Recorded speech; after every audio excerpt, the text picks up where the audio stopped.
Good morning guys, today is July 21, 2026 and andito po tayo sa ating Citrus Heights Subdivision dito sa may Barangay Santo Cristo, Saraya, Quezon, and I am your properties consultant na naka-duty ngayon dyan po sa ating information center sa may Tubo, and ito po kayo guys kung ano ba yung bagong kaganapan sa ating subdivision na Citrus Heights, kaya samahan niyo po ako. At ayun nga mga kaipik, pasukin natin yung ating subdivision, yung ating Citrus Heights.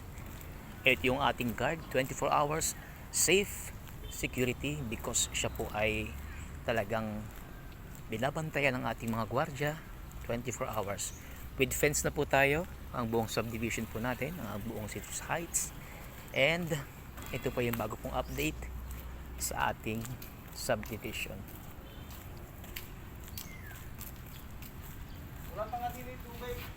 Ayan po.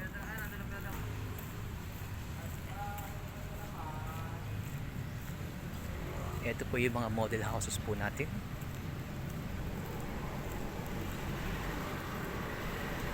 This one is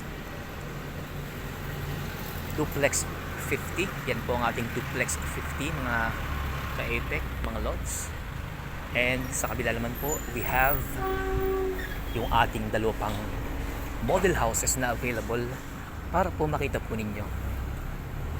Ito po ay unahan po ng ating subdivision, and this one po, yung kulay white na yan, is yung ating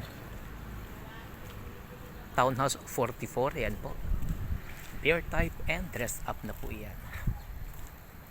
Ayan po mga ka-epek. Sa tabi niya we have yung duplex 45.5.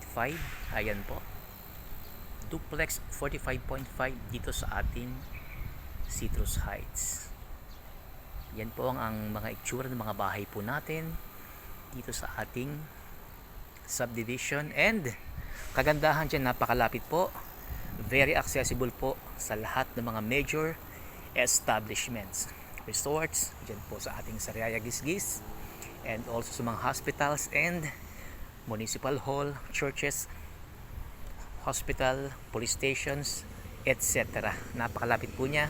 And ayan po yung ating left side ng ating subdivision is, ayan po, yung part na po yan is almost yung mga bahay po is 100% fully constructed na po. And then today, as of this moment, ayan po yung kalibang side naman po, yung binubuo po dito sa ating subdivision. And yung kanang part na po ito is may mga tinatayo na yung mga units po natin sa loob.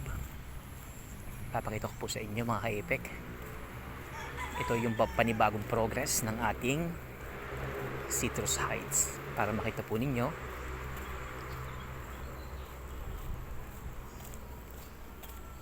Yan, lakarin po natin saglit. I-zoom na po natin. Ayun na po yung right side ng ating, ayan.